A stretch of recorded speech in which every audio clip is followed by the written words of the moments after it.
Hey now, welcome to the Dirty Side of the Track, America's leading Formula One podcast. I'm your boy Sap. That's Robbie V. We are here with another episode 11. We are so excited. Rob, tell everyone what they can look forward to.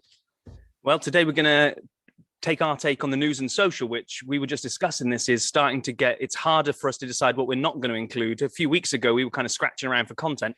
Not that it showed because we were a leading content provider, but there's so much going on. It really is. We've had another round of car reveals this week.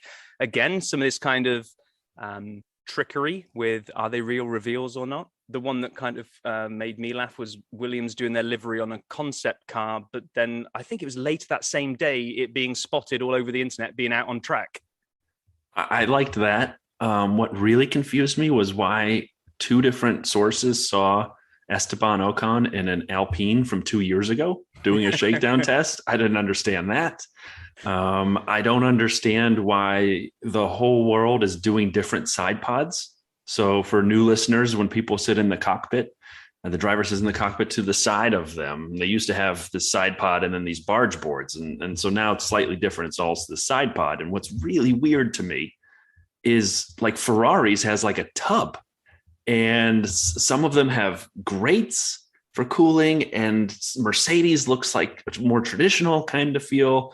Alpha Tauri's kind of was flowing. Like, I am really excited for the season because I have no idea which one of these sort of designs is going to work.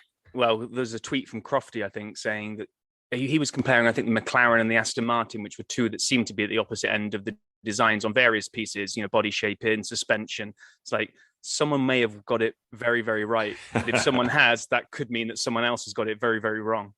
So like you said, I think we've seen 8 or so far. I would like to highlight my 2 favorites, and then Rob, I'd like your favorites. So I know I mentioned on our last pod, the Aston Martin is fantastic. I stick by that. Aston Martin is just amazing. And I'd have to put Ferrari up there as well. The Ferrari just did it for me. I know I have a bias, as do you, to the prancing horse and the colors they bring. But to me, it was just fantastic. It looks great. I think even Carlos and Charles were excited to see the car and stand there. So those are my 2 favorites so far in terms of shape. The way the livery comes together and uses the shape, I just thought both were brilliant. Yeah, I'm with you on Ferrari. I think as much as I love the Aston, I know you were having kind of 14 out of 10 moments last week on it. I think for me, the McLaren just nudges ahead. I like the orange on that. I just like the whole tip of the cap to the Gulf kind of color scheme in there as well. But the Ferrari, there was a comment I was reading online that was they were comparing the Ferrari and the Mercedes, and they said both of these look very, very nice cars. However, the Ferrari looks like it was built in a factory with the Italians with passion, and there's blood, sweat, and tears of racing heritage coming through. And you can almost feel that when you look at it. The Mercedes was built by robots. It's just, they kind of, it's nothing against it. It looks a great car. You don't feel kind of the same racing passion coming out of that Merc as you can sort of feel oozing out of every curve of the Ferrari. Well, and that it also helps the livery, the Mercedes livery, back to the silver. So silver arrows once again, but it is just silver, and it's sort of all silver and green. Whereas the Ferrari has shades of the red that it kind of undulates. The shading undulates with the car, and it's almost as though when they were done, literally they walked out of the garage and they did a chef's kiss and they walked away. And so they've gone back. They've gone back to the black front wing as well, which kind of has got echoes of kind of the Schumacher years as well. So yeah, I mean, just well done Ferrari, I would say. My last note on the new cars and the drops is Mercedes put a video out of Lewis going around Silverstone in the car, and it looked like he had full wets on. I couldn't tell, or inters, but they definitely had tread. But the reason I mentioned the tires, and we saw in the Ferrari video from a week and a half ago, C Squared, when the drivers were talking about the new cars, they mentioned visibility. Holy cow. The tires are huge, and the overwheel winglets, they don't help either. So like, honestly, I'm anticipating some serious vision challenges for drivers, especially on street circuits where there may be more frequent turns and walls. And so I was shocked. Like, I watched the video, and you ever have one of those things where you watch something and you just can't get your mind off something? So I watched for a minute and a half. All I looked at were the tires the whole time. I didn't see any of the rest. I'm like, these things are gigantic. They are, and I agree with you. When I heard that comment they'd made about kind of visibility this year and kind of spotting apexes and forget traffic that you're in, like you say, spotting kind of the track coming up. I was like, yeah, what are they talking about? But yeah, you see this footage inside and it's different. But anyway, kind of moving away from the car drops.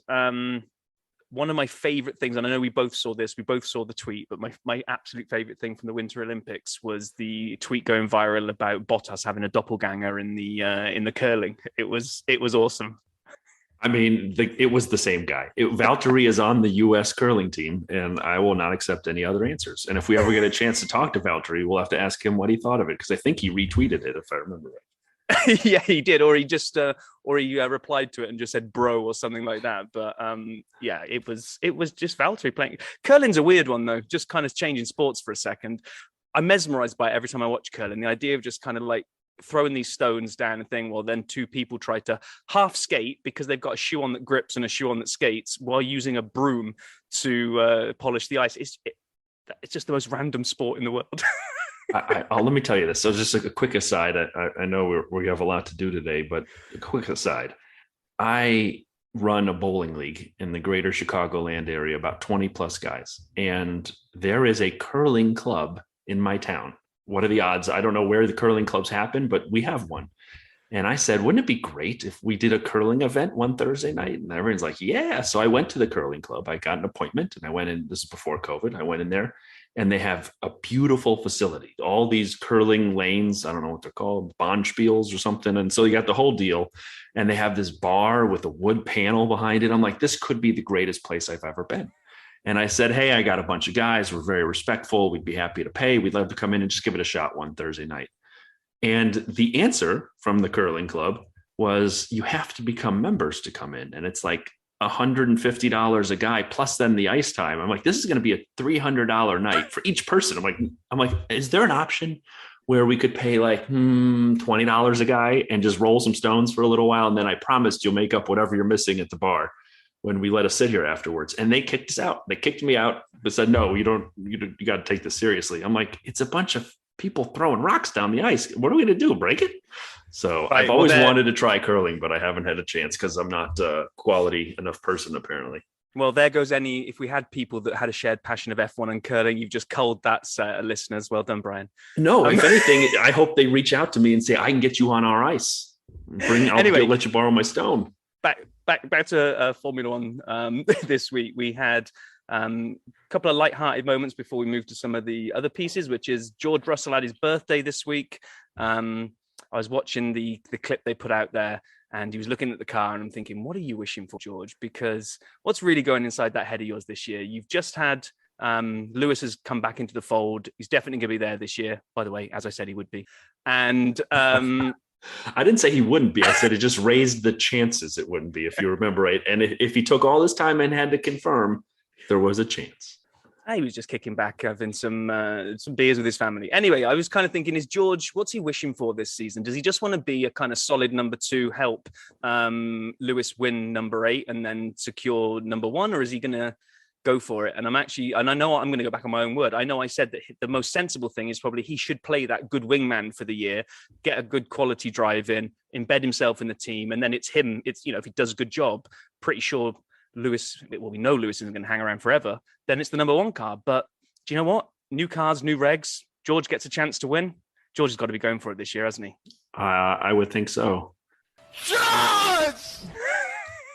Sorry, it's my favorite Alex Albon yelling at George when they're streaming on Twitch. So yeah, I think George is going for it as well. I think that'll be Alex when he gets blue flags as George goes by. Pretty much every time it'll be George!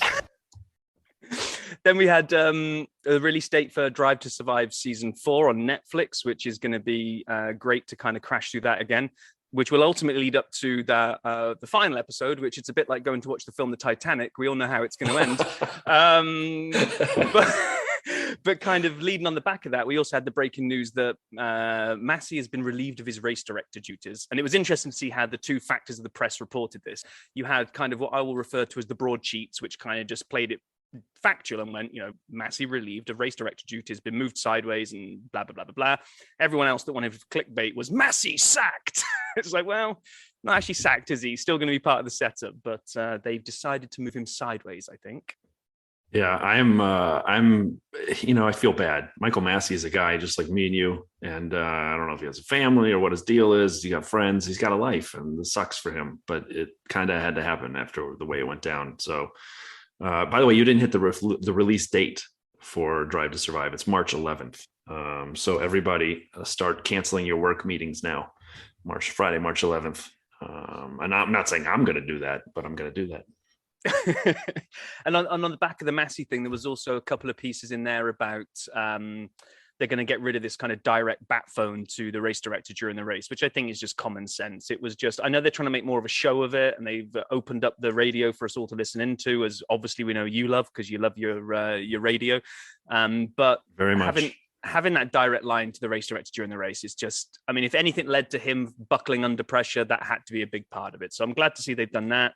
And I think there's also been a revision now to the safety car release protocol, which I've got to go and read up a bit more, because I can't get my head around it, because it seems to be now that what they're saying is when they make the declaration that the safety cars, the cars behind the lapped cars can unlap themselves, as soon as the last car has gone past the safety car, they can call the safety car in and racing can get going. So they're not going to wait for the train to go all the way around and catch up to the back of the cars, which on one hand sounds great because you don't have that painful wait while you wait for the slow cars to go all the way around the lap and catch up. My only problem is, how far clear are they going to be by the time the safety car pulls in? Because when the guys at the front go racing again, are we just going to be in for blue flag hell? Where yes. Sebastian Long has said, why don't they just have them drop backwards? Like pull to the side of the track. We all have an agreement. When you get an announcement, you pull left and this lapped cars pull right and fall back. Take half a second. Yeah. Yeah. And the kind of purist is going to say, well, they haven't unlapped themselves. Who cares? Yeah, exactly. You're achieving exactly the same thing. You're putting them back in the order you want them in, right? And I'm letting you do it in 2 laps quicker and just adjust your timing boards accordingly. Anyway. Exactly. We also then got some news on this side of the pond that Austin has penned another deal for another 5 years, which I think is great. And the rumor mill around a race in Vegas continues to gather momentum as well, which you imagine if it was a street race in Vegas going down the strip. I cannot. I'm so excited for it if it happens. I have a friend who I've mentioned before who's got connections in Vegas, and he always threatens that if this happens, we'll be there. So Justin, I'm holding you to that. Other news, exciting news, Alpine has announced a team principal, Otmar Schaffnauer. Otmar's been in racing a long time. Schaffnauer. He's been obviously with Racing Point and then Aston Martin, and most recently, and he seems like a really quality guy. He's got great hair and a great car collection. But it is funny. You have to kind of have a laugh because Esteban, and this is a tweet from @Formula Esteban Ocon escaped BWT and Otmar, only for BWT and Otmar to follow him to Alpine, as BWT is a sponsor at Alpine now. So he basically, Esteban Ocon is putting the band back together. I just don't know if he decided that was going to happen. So that was kind of funny. And then my favorite tweet of the week was from Mario Andretti. And a lot of people I follow had a lot of fun with this one. Mario Andretti tweeted, Michael has applied to the FIA to field a new F1 team starting in 2024. His entry, Andretti Global, has the resources and checks every box. He is awaiting the FIA's determination. So basically everyone used the structure of that tweet and sent out their own version of it. And it was just hilarious. But that would be exciting to have Andretti Global in Formula One. And 2024 is not that far off. I recognize a lot of people say, why so long? Well, it's not as though you can create a car overnight. And, they could go to Dallara and get the chassis and other pieces, but it takes time. And so you would have to figure out engine supplier. Even a year, it would be under a year for them to race in 2023. And that's just silly. So I get it. I'm excited. I hope it happens. It'll be kind of interesting to see if this ever comes back, or like the Tesla Cybertruck just kind of disappears off into the never to happen future. So question for you that I'm going to spring on you because we didn't prep this one. Do you know if there's a cap on the number of teams in F1 at the moment, because I swear we've had more constructors in the past, but when we were talking to Paul, and he talks about some of the tracks these days and how the pit lane is already so tight on some of them, and the garage space is so small. It's like, well, you put these guys enter, and now we're up to 11 constructors. That's another set of room that's got to go in all these places that already doesn't have enough room. So I wonder if some of the tracks are able to, cater for it, or whether someone has to drop out. There was a tweet that I was following that was talking about, will it be one in, one out, where it's Haas that just, if Mazepin doesn't stay around and his money isn't there to support it anymore, is it them that drop out, and then actually maybe Andretti Global picks that entity up, because then you don't have to go and find all the chassis and all that kind of stuff. You've kind of got something you can pick up and use. I mean, great question. And to be honest, I don't know. In the past, we've always seen more than 10 constructors, more than 20 cars. And then the question becomes, how many are allowed on the grid to start? And so, I don't know. I think that would be another good homework for us, because we're going to answer some of last week's homework today. So maybe we take that one away and bring that back for the listeners, so we can understand if there could be an 11th team on the grid, or if it is a net 10 and maybe one leaves. Yeah, it definitely needs to be a lot more. I don't want to know, under the current era, they've kind of capped it, because it just seems like there isn't enough room, but who knows? Just going back to George, I meant to tack this on the kind of what he was thinking about on his birthday. He did an interesting interview this week. Now, if I was Lewis Hamilton, I probably would have been biting my tongue this entire week, but he must have known it was coming, that almost zero questions were about 2022 cars, new regulations, how you think it's going to go. We know what all the questions were about. And George actually kind of weighed in that interview, went on quite a kind of not rant, but basically said, Lewis had that race in the bag. He was managing it. It was all under control, and he had it taken away from him. I was like, oh, okay, George, we're getting feisty already, because he could have just sat there, really not said a lot, to be honest. He could have just quoted, he could let Lewis field it all. But kind of George, I thought, already playing the wingman. George! Yeah. I mean, what do you expect him to say? I wasn't surprised. One thing I did find surprising, mentioning, back to Haas, Gunther Steiner, the team principal, has come out, and it was actually on the-race.com, and they do some great stuff. So shout out and kudos. But they had some notes from Gunther that basically said a lot of the differences in finances that were before magnitude of 2x, 2.5x the time of one team's budget, he believes will eventually get down with the cap now, and as some of the historical investments sort of are depreciated along, down closer to $10 to $20 million difference between constructors. That would be fantastic. I mean, I recognize we're going to talk a little bit at the end today about regulations, and I recognize a cost cap is effectively another form of regulation. But for better racing, I think it's going to be fun to kind of see what the cap does, what the competitive cars do. I really hope we do have, I don't want to say, anybody wins. It would be fun, but I'd like to see some challenges for podiums from teams you wouldn't expect regularly. I think that'd be great. And then my last kind of goofy little note here is from the news is Rich Energy.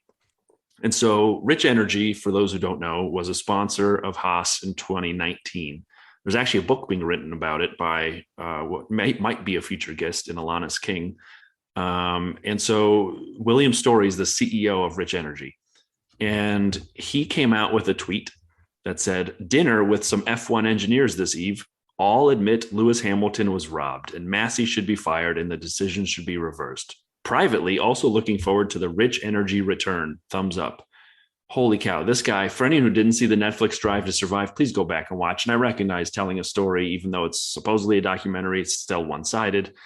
This guy is a unique individual is the way I'll say it. And so when I read this, I'm like, please, no, don't try to come back to F1. But then I figured it out shortly after that, because Will Buxton had a tweet and it said, we are sponsored by a drink that no one's ever seen. Jamaica, we have a bobsled team. So Rich Energy sponsored the Jamaican bobsled team in Beijing this year, which is amazing. So I'm hopeful that is the quote return that William Story, the CEO of this never heard of before energy drink, was talking about. But when I saw that Rich Energy and the Jamaican bobsled team came together, I'm like, man, that's just fantastic. So. And I think the last thing in the roundup of the news this week was the changes in qualifying, which is kind of annoying because we've done our guide to F1 and we've done a big thing about kind of the tires and you have to use the same in Q2 as in starting the race. Well, yeah, you don't have to. that's now gone away.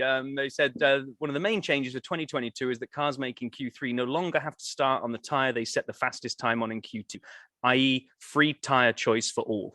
So yeah, that's not aged well, that little clip that we had back then. Things happen, things change. And speaking of things happening, I'd like to thank @InsaneLeave13 on Twitter for catching a little mistake we made last week as we wandered into areas we hadn't prepared and talked about father-son champions in F1. We talked about KK and Nico Rosberg. And I said, well, I know Max won, but I don't think Jos did not. And you had Michael and Mick hasn't yet. And we mentioned Jacques Villeneuve, who had, but Gilles had not, his father. And then I'd forgotten, to be honest, about Kevin and his father, Jan Magnussen, neither champs. But, the one that was glaring that we missed that was pointed out and is embarrassing for us is Graham Hill, who won twice, and then Damon Hill, who won. So not only a great father-son combo, I know, not only a great father-son combo, but great champions too. So Rob, what do you think about us missing that off the top of our head? I've already been told I've got to send my British passport back as I no longer count as British anymore now. How did we forget Damon Hill and Graham Hill? Oh my gosh. That was pretty bad. I mean, the only excuse I have is you throw the American Phil Hill in there and there's a lot of hills and all of a sudden you don't know what's happening in terms of champions. That's my American excuse. I don't know what yours is. I got nothing. I got absolutely nothing other than pure shame. And after this episode has been recorded, I'm going to stand in the corner for 15 minutes and think about what I've done. The last note I promised we'd do homework on, and when we say we're going to do it, we will. Fangio. As we were talking about constructors, his name came up on 3 teams. And I said, is it possible he won drivers championships on 3 teams? Not only is it possible, it's better than that. He won 5 titles with 4 teams. So what is amazing to me is that in 1951, Juan Manuel Fangio won with Alfa Romeo. In 54, with a sort of Maserati Mercedes joint deal, 55 only Mercedes, 56 Ferrari, and then in 57 he won again in a Maserati. 5 titles, 4 teams, and then he got kidnapped in Cuba. He has to be on the list of people we talk about when we do a Veils Tales in-depth view of a driver, because that is just an amazing CV. And finally, the last thing before we get into our sliding doors pieces, which will be fun and exciting and goofy at the end, is when Paul was on 2 episodes ago, he told just possibly the most amazing story about the Braun GP era ever. And I still can't get out of my head the idea of him driving a truck of F1 cars and bits and pieces and pulling over. And I'm assuming at the time, dialing in from a payphone, maybe a cell phone, and saying, hey, do I keep going? Do we have money or do I turn around? And then they won. So when did they win? It was Brazil 09, when the constructor clinched and when Jensen clinched the driver's title. But it was also the spot of an amazing first lap incident. I didn't want to interrupt Paul, and I meant to mention this last week. Jarno Trulli and Adrian Sutil were coming around the corner, so about halfway through the lap in lap 1. And Trulli tried to do this overtake on the outside. And if you watch the video, he's really going for it. And he loses complete control as he's on the curbs. And he hits the back of Sutil, and then Sutil goes through the infield grass and keeps going. I'm not sure why, but he kept going and then took out Fernando Alonso as he came back across the track later. And it is the best press conference ever. So the next week they're at Abu Dhabi, and they have the 2 of them sitting next to each other in the press conference after this happened. And I'll just play a brief clip of it here because like a couple seconds, because it is just, the whole thing is epic. And I'd seen this press conference for years. I'd never actually seen the crash till recently, till I went to find it. I don't know why he's freaking out like that, to be honest. If you want, I can show you some pictures. So probably, I don't know if you're blind, but... I don't know if you're blind. They're sitting next to each other, and Sutil pulls out pictures from the crash, and it was Trulli's fault. I mean, he was going for it around the edge, but anyway, sorry, just wanted to add the Brazil 09 GP must have been epic, not just for all the things we heard about Rubens on pole and what it meant and how it happened, and not just Jensen clinching and Braun clinching, but also just some epic crashes too. So thought I'd share that. Cool. Right. Let's move on to kind of what we wanted to do this week, which was there's been so much talked about Abu Dhabi and, what if that, what if the other, what if the rules have been followed? What if hadn't been under a red flag? There's so many what ifs that we got Brian and I kind of thinking about. Let's do some F1 sliding doors moments, if you like, kind of what might have happened if only the smallest thing or something had changed or something had not happened, what direction could Formula One history have gone in? Now, we're not going to do Abu Dhabi because there's been too much said about that. We were trying to kind of find some lesser known things that may have had a massive impact on the way that Formula One came out. So the one I started looking at was, I didn't want to do what if Senna hadn't died, because that one just kind of felt a bit too much. I was about to dismiss it, but then as I was digging into it, I got down a rabbit hole, and one of the things that came off the back of that was that you could say it was what if Senna hadn't died, or what if Bruno Senna hadn't been pulled out of all racing by his family, because Bruno Senna at the time was just coming through, and Ayrton Senna had said that at his age he was better than he was. He was better than he'd seen his car control. Yes, he's his uncle, and yes, he's going to be proud, but he was genuinely saying, this kid has got something that I didn't even have. He was only 11 when Ayrton Senna died at San Marino. And after that, they pulled him out of all racing. And he didn't set foot in a kart again until 2003. So he's now 20. So this kid that was maybe going to be one of the greatest racing prodigies coming through loses the best part of a decade of what is probably the most important developmental years behind the wheel. All these people like Max, all the people coming through, have all learnt their trade in karting and then moved up through the other formulas. And you kind of get a glimpse at what he could have been based on, despite losing a decade of not being behind the wheel, what he actually managed to achieve when he then finally started coming back in again. He came back in as a 20-year-old and got into Formula Renault and Formula BMW. He moved his way up. In 2007, he got to GP2. And then he finally got into Formula, and he was racing alongside drivers that eventually would cross paths in Formula One. So Romain Grosjean, Maldonado, and a couple of others. He spent some time in Le Mans, and then finally joined HRT in Formula One in 2010. So many moons after he may have actually done that. He replaced Nick Heidfeld at Lotus GP, and he wasn't massively impressive, but then he was paired up with Maldonado for Williams in 2012. And he was close, but not a world beater. But the fact is that he was able to kind of hold his own. Not fantastic, probably better than Mazepin is right now, but not punching at the top end. But the guy lost, like I say, a decade behind the wheel. I don't know what your thoughts are on that, Brian, but I'm kind of thinking the fact that he gets pulled out and then goes back into a sport 10 years later and is still able to fight up to the top level, up to Formula One. You just wonder what might have been, especially if we go down the route to say that, let's say Ayrton didn't pass away. If that kid was as good as he was and he's got that uncle for a mentor, then I think we could have been looking at one hell of a driver. Oh, I totally agree. I'm trying to remember the author. It's not Daniel Kahneman, I don't think. God, I can see his face now and I can see his hair and it'll come to me. This is the problem with being old. So all the young listeners out there, this happens.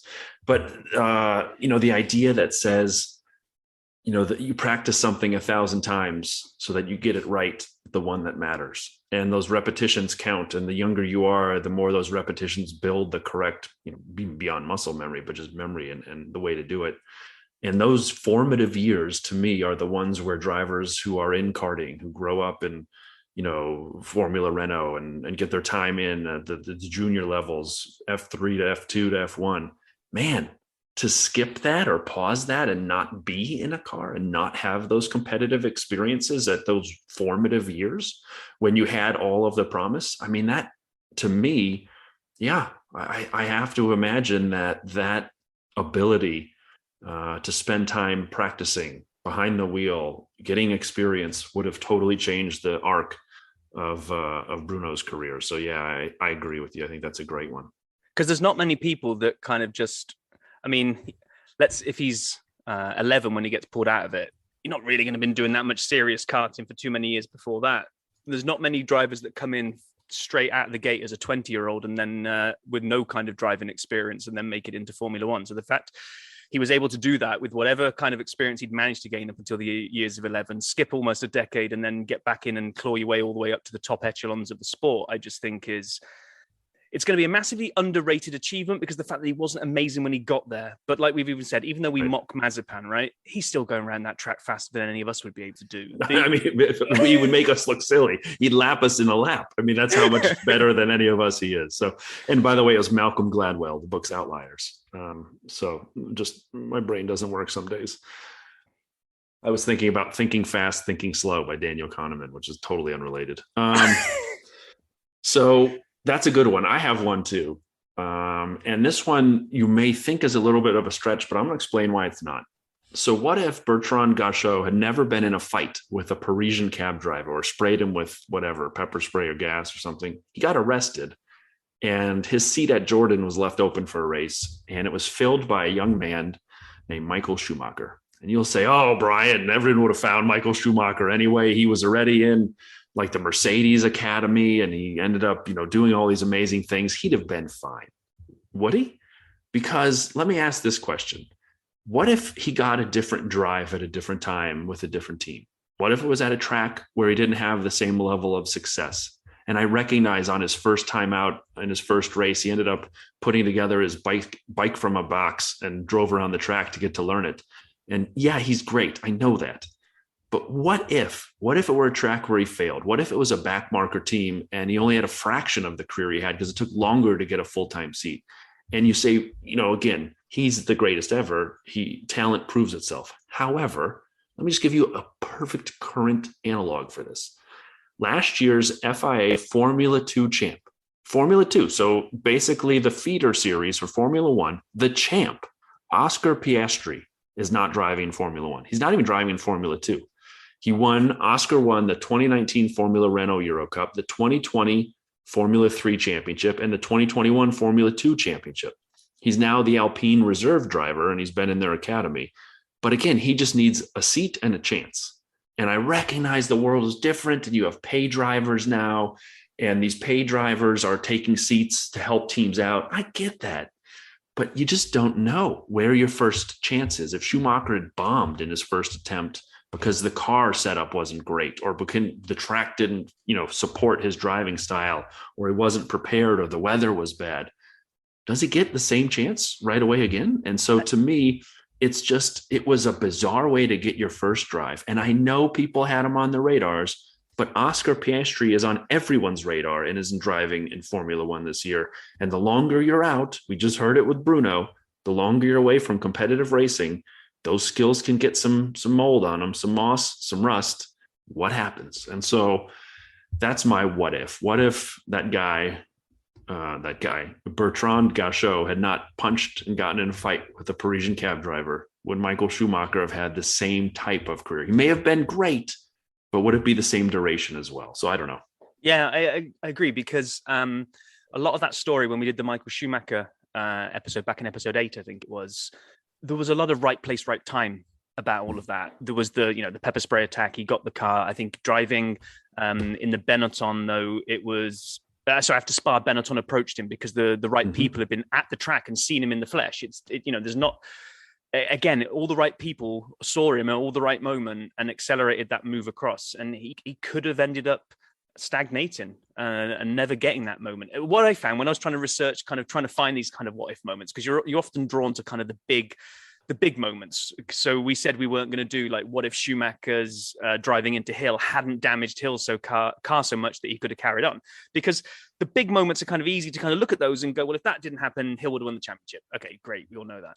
Trying to find the inverse of those. How many of these drivers, even the ones who are on the grid right now, if they'd all just got slightly different opportunity at a different time, if Alonso had stayed where he was and ridden it out, if Vettel had stayed at Ferrari, if different things had happened, or the car was right, even just stupid like little series of bad luck. What if there weren't so many did not finishes in a row? Would that have changed the trajectory for certain drivers? And it's actually really, really hard to jump in and pull one of these together. So, but I think you got that spot on. I mean, you never know if that was if Schumacher would have got the chance. You'd like to think talent would have brought him back, but There's no guarantee on that one. And even if it did, what if it was 3 years later, or with a constructor who couldn't support him the way he needed? You never know what could happen. So I think you have one more serious one. We got one more serious one before we go a little bit dirty side and go stupid on everyone. But there's the other one that we were kind of looking at, and this one maybe has an impact on Lewis as well, potentially, although that might be a bit of a stretch, is that what if Glock had managed to hold on just for however many hundreds, thousands of feet longer in Brazil? So Massa has crossed the line. Massa basically thinks he's won the title. Family back home are all celebrating. Lewis, I think, needed to finish 5th to be able to win the title, because if he finishes 6th, they go level on points and Massa wins it on the count back on wins.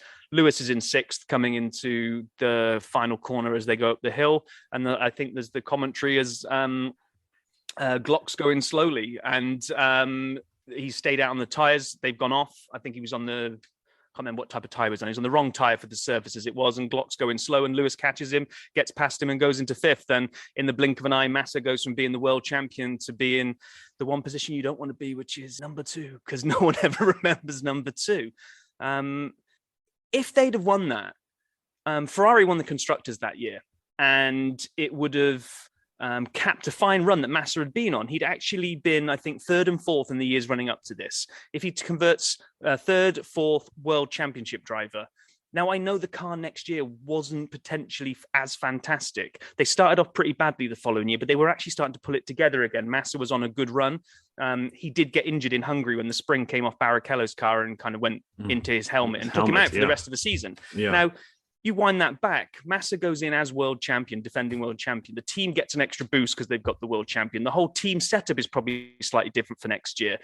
There's a very good chance, and I know this is maybe butterflies flapping its wings in an earthquake in Australia, but there's a good chance he's not in that position on the racetrack in Hungary, doesn't get hit by that spring, and it builds on the success. Massa, I think, never really got over that, not winning that title. If Massa and Kimi had stayed together as a partnership, who knows what Ferrari could have done. As it was, he basically just never hit the heights again. Massa just fell down the pecking order and then eventually left Ferrari. The other half of that what if is that means Hamilton doesn't get his first world title. Now, he didn't win it again at McLaren. He kind of, I think he was always 4th and 5th the next few seasons before finally getting the move to Mercedes. And a lot of people say that the Mercedes move was already kind of being rumored before it, well before it got kind of confirmed. But is the taste of the title one of the desires that makes him leave his kind of childhood team of McLaren that have nurtured him all this time? Because I think there's rumors that once he got the world title, he wanted to be more, he wanted to be able to contribute more to the team. He wanted hunger for success. He could see that McLaren was starting to decline. And although from the outside world, it was seen as this big gamble to leave McLaren and go to Mercedes, obviously knew what he was doing. So does that happen? Does he make that move if he's not world title in that season? I mean, that's a great question. And that's a great example. I mean, the video of Massa's family celebrating in the garage as they think he's the champion is epic to watch. And then when they learn, no, Lewis pulled ahead in that spot and will take the title, and Felipe doesn't have the world championship. I feel for them watching that.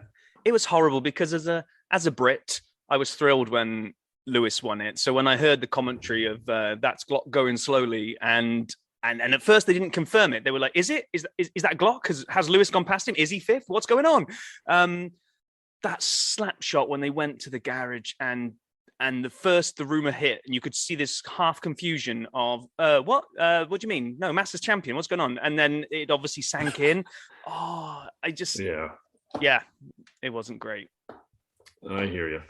All right, let's shift gears a little bit and really kind of do what the dirty side excels at, and that's goof around. And so in addition to some of these what ifs, Rob and I had a few different scenarios we wanted to highlight as well. And one of them was, what if F1 drivers had real jobs? What would they be? And we just did a couple of them. We have a couple others after this. But so what if F1 drivers had a real job? And I thought Sebastian Vettel would be great running a State Farm insurance office. I could just see him in the shirt, perfectly buttoned up, making sure everything is inspected and safe. He would be fantastic as a State Farm insurance officer. Okay. I've got. I went for Alonso.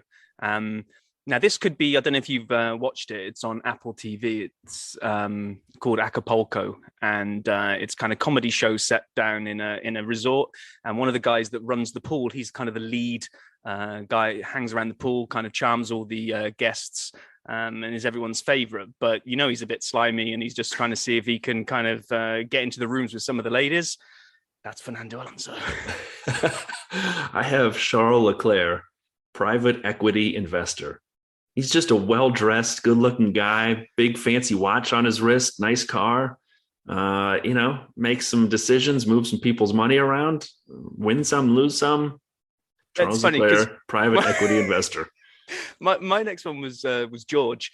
And at first I was kind of looking at him thinking, yeah, financial advisor, mortgage broker, kind of some kind of, well-educated is going to be sitting there. And then I looked at him again. I was like, no, that's what you're aiming for. But right now you're just serving coffee in Starbucks.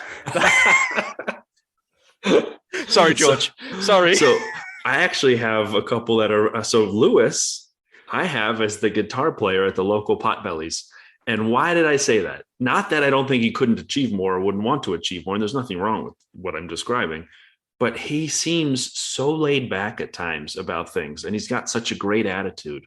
And I could just see him at about 2:00 in the afternoon, playing guitar in the corner of the Potbelly, smiling and enjoying himself in himself. Just, this is awesome right now.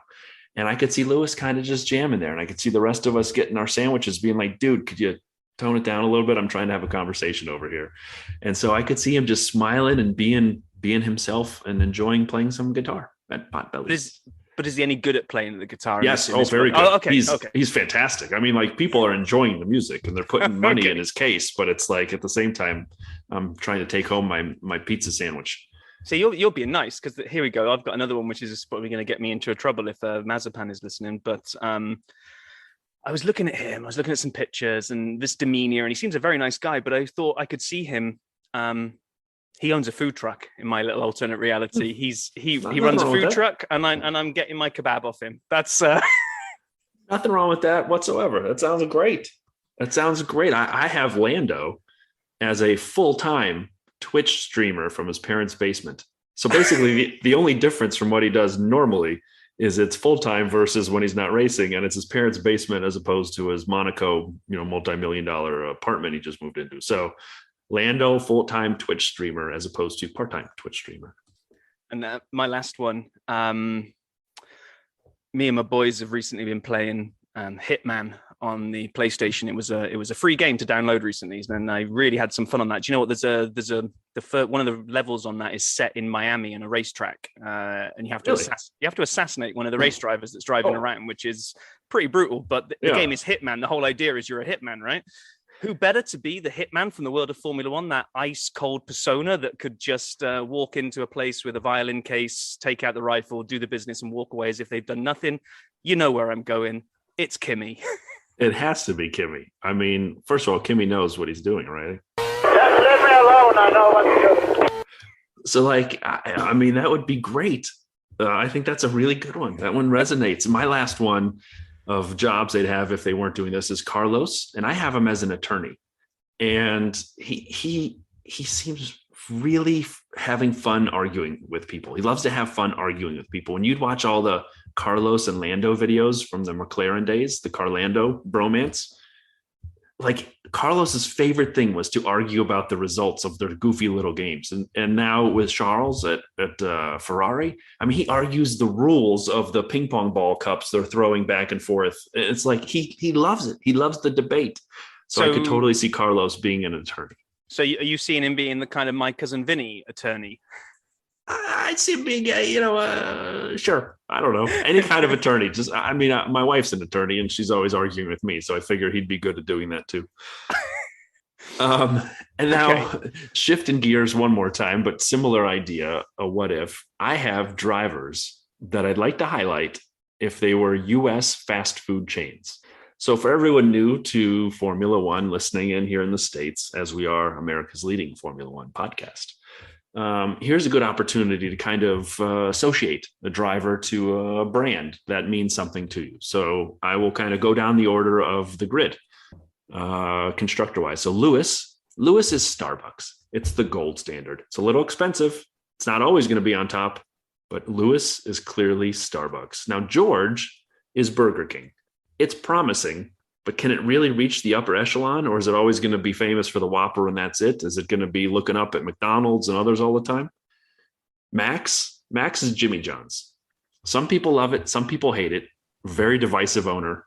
I would say, and it's not toasted. It is what it is, but it's very good to most people. So I'd say Max is Jimmy John's. Checo is Subway.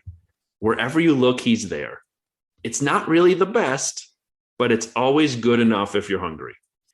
So on that one, on Subway, that's got to be the most confusing place to go into an order. When I first moved here, that was just too many questions. It might not be the best, but you have to go through a full-scale interview before you decide what you're going to have on your sub. I just want a sandwich. That's all I want. I think every American teenager worked at a Subway. They were sandwich artists. They were wildly underpaid and made their own versions of everything. But so I could see Checo as Subway and Carlos as Sonic. So you're not sure it's going to be good, but it always kind of hits the spot. And to me, it's hard with Carlos and Charles, because then Charles is more Panera. It's kind of like classy and tasteful and trying a little bit too much to be what it isn't. It's just fast sandwiches, but I love it. It's fun and it's a little different. And then this one was easy. Lando is clearly Taco Bell. Youthful, attracts the youth. You occasionally forget about it, and it's easy to look down your nose at it. And there are better options, but it's always just so good whenever it happens. Danny Rick is Chipotle, pretty darn good, but occasionally tries too hard to be funny. I'm saying he's funny most of the time, but sometimes he presses it, and Chipotle tries to be your friend. Esteban, I go for it. Yes, sir. I was going to say a little note on Chipotle there, because I'm not sure we have that back in the UK, but that's gone into one of my number ones for coming over here on Something to Grab. So I'm happy that Danny Rick is Chipotle, because that's quality for sure. So then there's some regional change here. Esteban is Checkers. Checkers is big in the South and through some of the parts of the East, and fries and the shakes are great, but the burgers might be made out of horse meat. So basically you just have to overlook some clunkers that you get every now and then, like Esteban gives you in a race, but he really has some upside. Fernando is Popeyes. Popeyes can be great. I mean, the chicken sandwich is the best of the best, but it can also give you diarrhea. So you never know what to expect when Fernando is part of the team. Seb is Hardee's Carl's Jr.'s. So Hardee's and Carl's Jr. are the same chain, but they operate as different chains across the U.S.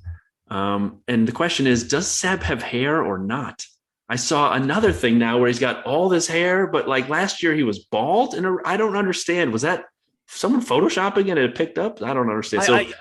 I don't know. I've got to go and check this out, because I've seen 3 pictures now that are him back looking like he's got, I don't know, Prince Charles hairline. There's just nothing there. Then you kind of fast forward to one they've shown now, and it's kind of like full on hair. And then somebody had kind of put like a 2026, and they'd almost put him like in a Chewbacca outfit with the amount of hair he's going to have. But right. So it's like Hardee's Carl's Jr. It's the same food, but it's just kind of different. And Lance is Domino's. Sure, it's pizza, and it can be good at times, but you just know there's better pizza out there.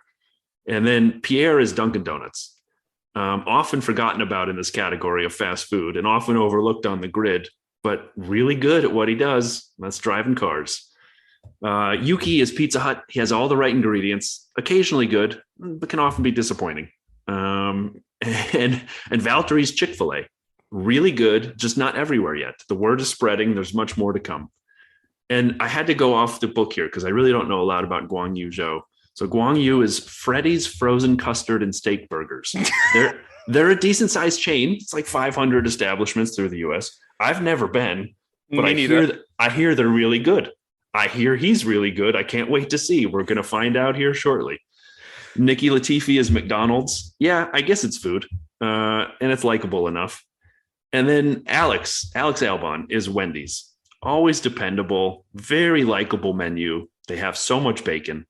It's just not McDonald's or Burger King. And then Mick is Five Guys. Kind of cool, hip choice, good stuff. Not as ubiquitous, not everywhere yet. It's a little expensive, so you kind of question going. And then Nikita is White Castle. Seems like a good concept. It's just not good.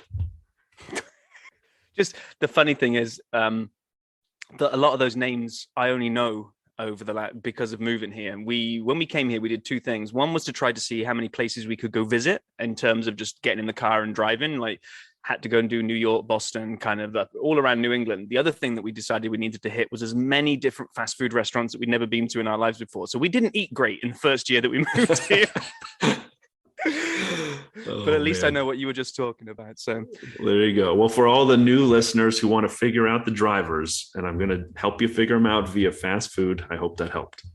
Well, it's also helped is that we're never going to get sponsored by some of the chains that you just named on there for the reasons you've named them. So you just cut off some future income there, Brian. Thanks. You're welcome.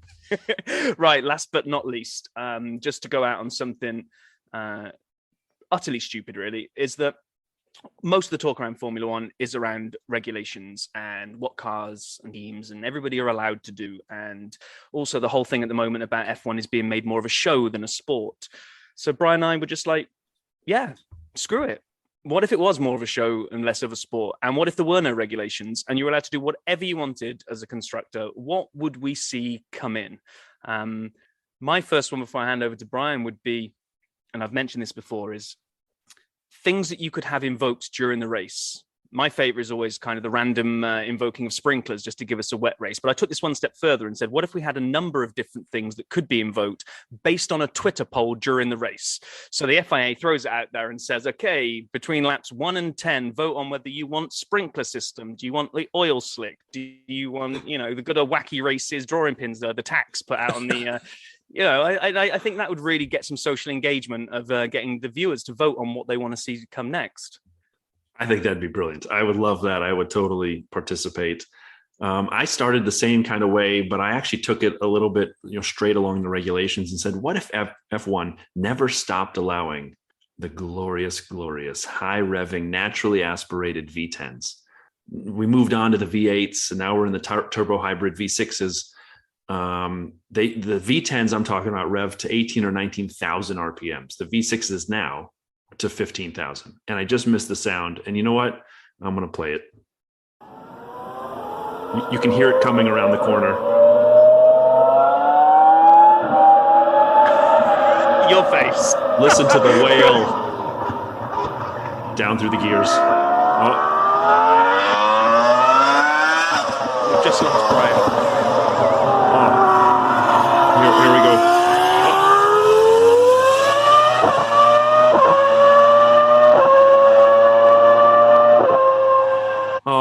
Tell me that isn't perfect. That is perfection. It is. I'm not sure it's coming to the category of wacky changes, but you've got to throw something on top of that that's going to put it into the right category here. So they're going to stay at V10, and what else are they going to do? Well, here's what excites me as I kind of went through this thing. What if there are no regulations, as you said? And forgetting what you could do to the track, like what would cars do to both maximize power, minimize weight, maximize handling, but they had no rules? I don't know if people watched Saturday Night Live back in the day. It was either Phil Hartman or might have been Phil Hartman as the announcer. And he was doing the all steroid Olympics where you could take whatever you wanted. There were no rules. Who could lift the most weight? And the person went for a deadlift and yanked their arms right off. And so what would happen if we let constructors go crazy? As long as I think there were sort of crash test and safety requirements, that would be Formula One, right? That's Formula Zero. That's F-Zero from the Super Nintendo, right? That's the next iteration. Cars are faster. We saw the six-wheel Tyrrell, the fan car for Brabham in the past. I think you'd end up with humongous high horsepower engines. The Bugattis of Formula One cars cranking out 2,000 horsepower with massive aero. Aero would be where you could kind of make up for that and where you could really change the way the car handled. Just tremendous amount of wings and aero to hold them down and be able to turn corners. And it would be amazing. And they'd have to make it so light wherever they could find weight to trim. It's already carbon fiber, but I don't know what else they could do, carbon titanium or whatever they could do to kind of keep the weight down. And as long as the safety pod existed and the drivers were as safe as you could make it, I would love to see a unrestricted Formula One or F0, would be the highest category where cars are going 260 down the straight, 270, and then going around the corners at 200 instead of 175. And, lap times come down 30%. Is that possible? Or is F1 so close to it that the weight, horsepower, aero trade-offs are already at that bleeding edge? And maybe it's a 2 to 3% increase, and the regulations are just kind of bringing better racing as opposed to dialing it down. I don't know. Yeah, but to me, I'd love to see. I think we would be getting into the world of like PlayStation, ridiculous things that couldn't exist in real life, to be honest. Or you've got Dick Dastardly's car off Wacky Races going around the track. But I think if if they could go all out, I don't know what kind of speed they would be able to achieve. But I'm just thinking the brakes you're going to need on that bad boy, unless they're going to use kind of Batman's Batarang to latch on and go around corners, then. Why not let them use whatever they want when it comes to brake ducts? Why do they regulate? Do the regulations hold anything back, or does it make it common? Anyway, just as Rob and I were sitting here talking about it, I thought it'd be fun to totally take off all regulations and see what happened. Yeah, if you go back down the years and start looking at when they started bringing in the regulation. The strange thing is, and it'd be interesting to see what happens this year, because some people are saying that the cars may be a little slower, but they've kind of said that to us most years. So a new set of regulation comes out. It's all about safety. It's going to make the cars slower. And yet we see lap times kind of consistently being broken at places year after year after year. So I'm really looking forward to see what these cars are going to be able to do, which kind of is going to segue us into kind of like the closeout of this week, which is that we are now, is it next week? We are getting close to the first. It's not allowed to be called a test because Bahrain want to have the official test. It's the whatever it is, cars on track day, and it's going to be great. But I'm not sure. They're all in that mode of not wanting to let on at the moment, right? So how much kind of sandbagging are we going to see? But it's just going to be great just to have cars out on track and not these kind of digital reveals. And is that the concept car with the livery on? Is that the real thing? I just want to see the real cars out there now. I'm getting itching to see this start. Yeah, I am too. I can't wait. We will have more of this as we go in the next couple of weeks. We also would like to thank a couple people who have already volunteered to be on our 100 seconds of DRS. We will bring some folks in and have those at the end of episodes going forward. So if you're interested, please feel free to reach out at F1 Dirty Side on Twitter or hit us on Instagram, Dirty Side of the Track, and we will start recording those shortly. And Rob, you want to close us out? Yeah, I just wanted to quickly say on the 100 seconds of DRS, because we played it and we did it with Paul, but I didn't give a shout out to my neighbor Jim Moyer, who recorded the guitar bed for us that we hear on the back of that 100 seconds of DRS. So thanks very much for that, Jim. And maybe we'll get you on if I can twist your arm into coming and doing the 100 seconds of DRS. He's not going to want to do it because he claims he doesn't know much about F1 at the moment, but I've told him if he's living next door to me, he's going to have to start getting the books out and start educating himself. So Jim, thank you very much for that. And as we close, I just like to say thanks to everyone for listening. Hope you all have a wonderful week. Hope you enjoyed the episode. Tell your friends, we'd appreciate it. And be your dirty side best. Talk to you soon, everybody. Till next week, guys. Cheers.